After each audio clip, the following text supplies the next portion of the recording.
هي الحلقات تحفظني بآيات من القرآن، هي الحلقات تملأني بحب المصطفى العدنان، هي الحلقات تحفظني بآيات من القرآن، هي الحلقات تملأني بحب المصطفى العدنان، وأخلص نيتي دوما لرب واحد ديان بروح ملؤها طهر.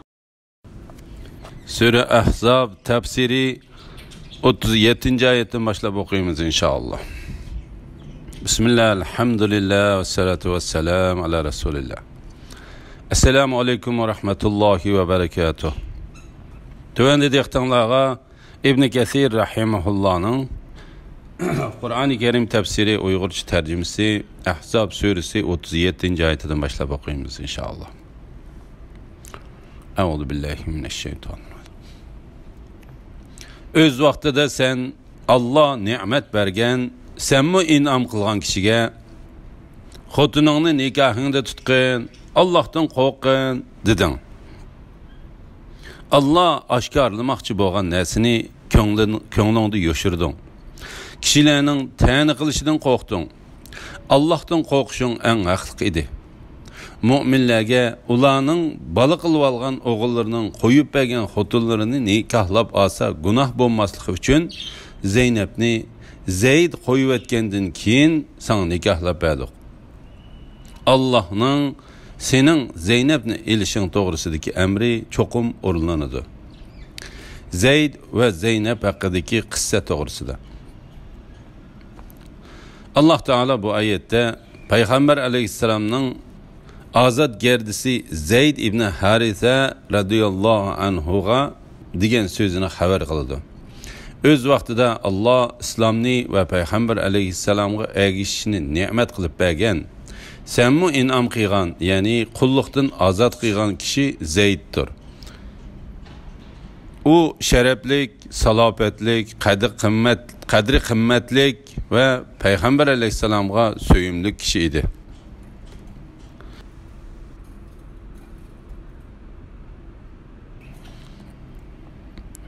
O söyümlü kişiyi de çakırlattı.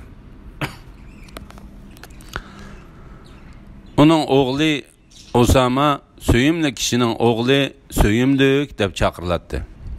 Ayşe radıyallahu anha mındaktaydı. Peygamber aleyhisselam birer yege Zeydni koşun bilen evetsila onu ulağa emir kılıp belgileydi. Eğer Zeyd Peygamber aleyhisselamdan keyin yaşagan bolsa o onu elbette halif kılıp belgileydi. Bu hadisini İmam Ahmed rivayet kılgan. Muqatil İbn Hayyan mundaktaydı. Peygamber aleyhisselam ammacısı Esma bilen Esed kabilesinden boğan Cahşi'nin kızı Zeynep radıyallahu anhani Zeyd'ke xotunluq ilip berdi. Zeynep'nin anası Abdülmutallib'nin kızı Amime idi. Zeynep'nin mehri hakkı 60 tilla, 10 tilla 60 tenge. Bir yağlık, bir pürkence, bir köynek, 50 mud açlık, 10 mud xorma idi.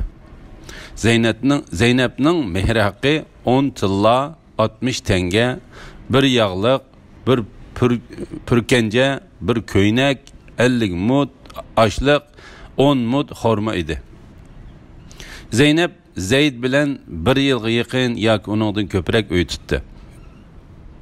Ondan o ikisinin arasında macera tug'ildi.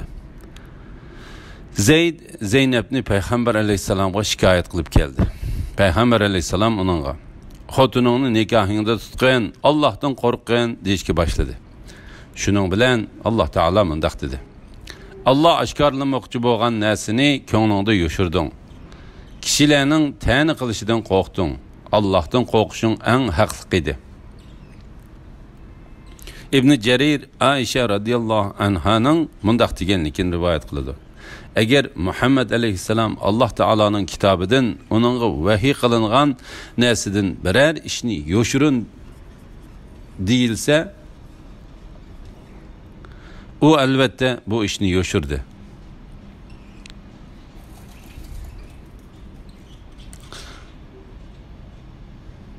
onunğa vahiy qilingan narsadan birer ishni yoshirdi deyilsa, u albatta bu ishni yoshirdi.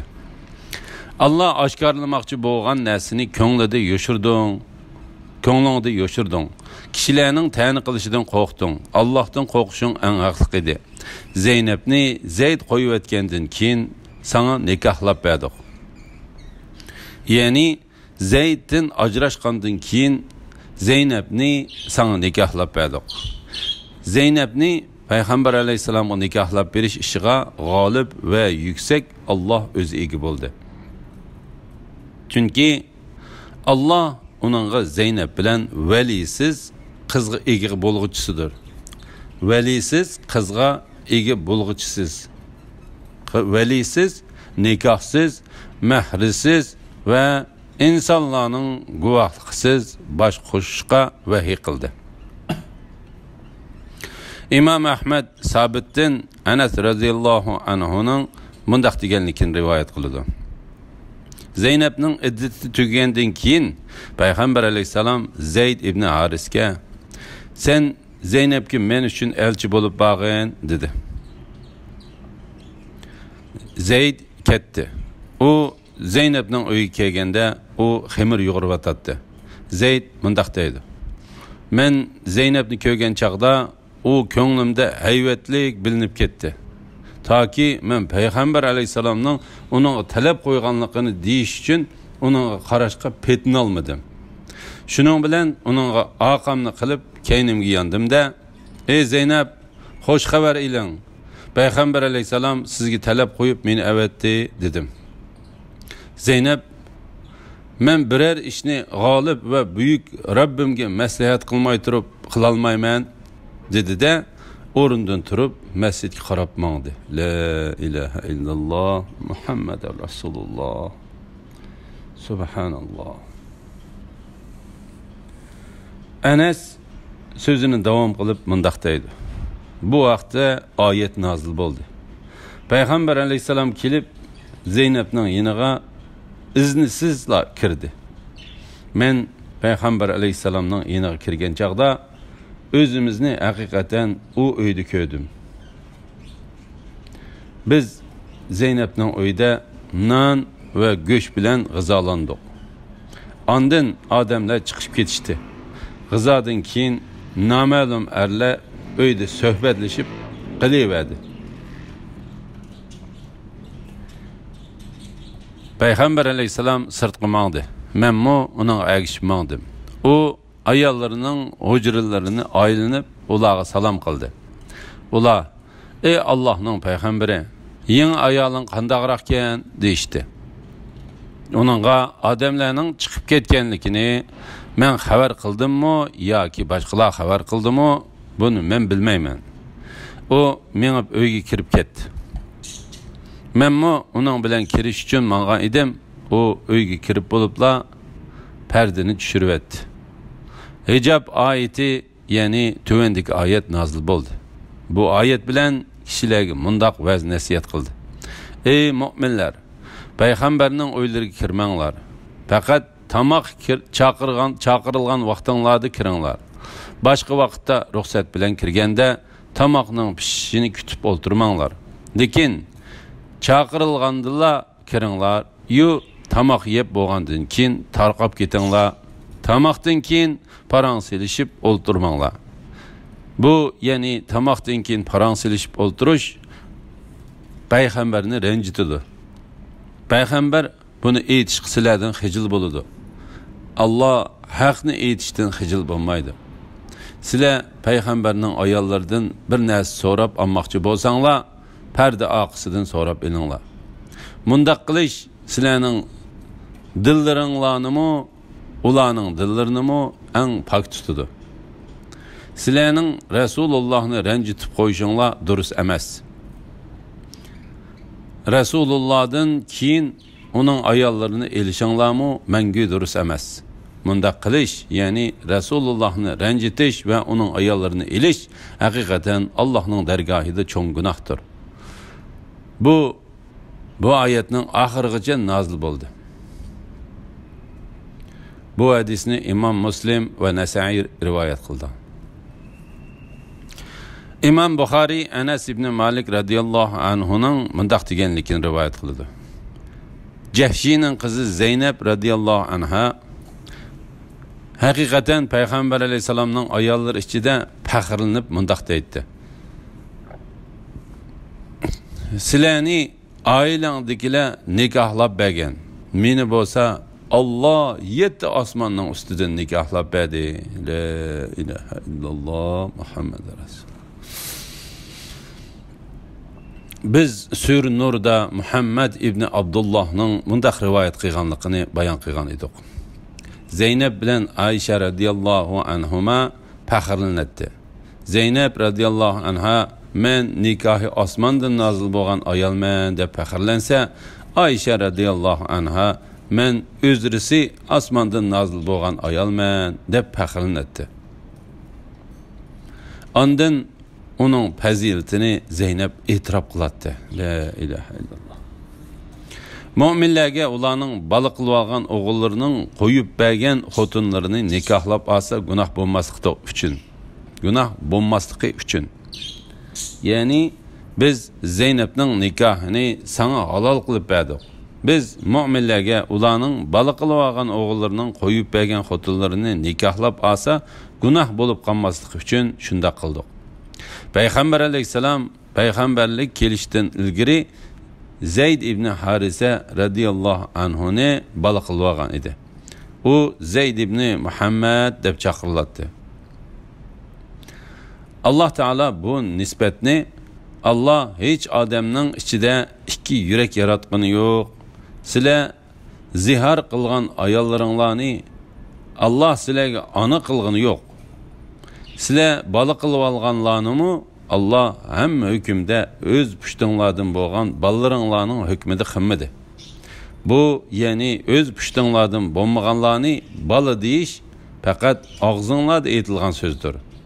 Allah haq so'zni aytadi. To'g'ri yo'lga boshlaydi. Ularni otalarining ismlari bilan chaqiringlar. Bu Allohning dargohida to'g'ridir. Agar ularning otillarini bilmasanglar, u chaqda ular sizlarning diniy qarindoshlaringlardir, do'stinglardir. Sizlar sevenlikdan qilib solgan ishlarda sizlarga hech gunoh bo'lmaydi. Lekin qasddan qilgan ishinglarda sizlarga gunoh bo'ladi. Allah nihoyat mag'firat qilg'uchidir, nihoyat mehribondir degan oyati bilan amaldan qoldirgandan keyin Jahshiyning qizi Zeynepni Zayd ibn Harisa qo'yib etgandan keyin payg'ambar alayhisalomga nikohlab berish bilan u hukmni texmi ochiqlashtirib etdi. Shunga Allah Taala baliq qilib olgan o'g'ilning hukmini ayirish uchun nikohi harom qilingan kishilar bayon qilinmagan oyatda mundaq dedi.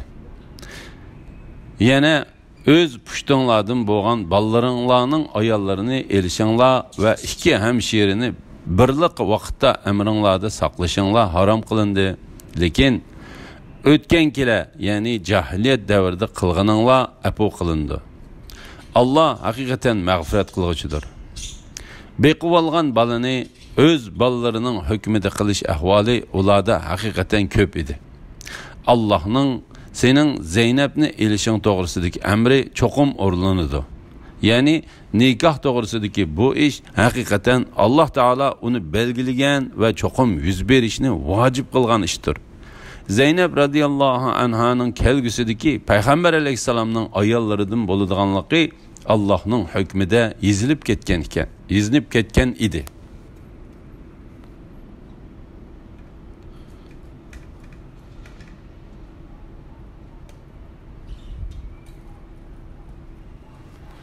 Allah payg'ambarga halol qilgan ishqa hech gunoh bo'lmaydi. Bu Allohning o'tganki payg'ambarlarga tutgan yo'lidir. Allohning amri azaldanla bekib ketgan o'zgarmas hukmdir.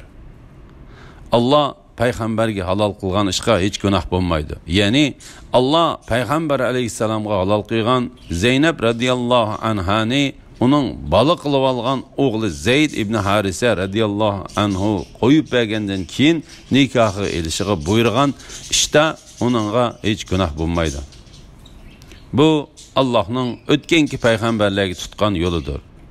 Ya'ni Alloh payg'ambarlarni ularga gunoh bo'ladigan biror ishga buyurgani yo'q. Bu oyatning hukmi payg'ambar alayhisalomning ozod qilgan va bola qilib olgan o'g'li Zaydning xotinini o'z nikohiga olganligini ayib deb jo'ylagan munofiqlarga berilgan raddiyadir.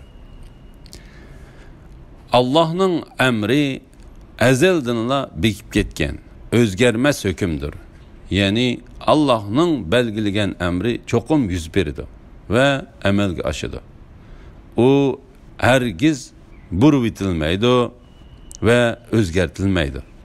Allah xalagan narsa vücudga keladi. Xalamagan narsa vücudga kelmaydi. Elhamdülillah. Yuqorida Sura Ahzab tafsiridan 38. oyatgacha angladinglar. Oxirini keyin qitimliq o'qishimiz davomlashtiramiz inshaalloh. Ve sallallahu ala Muhammed ve ala alihi ve sahbihi ecma'in. Esselamu aleyküm ve rahmetullahi ve berekatuhu.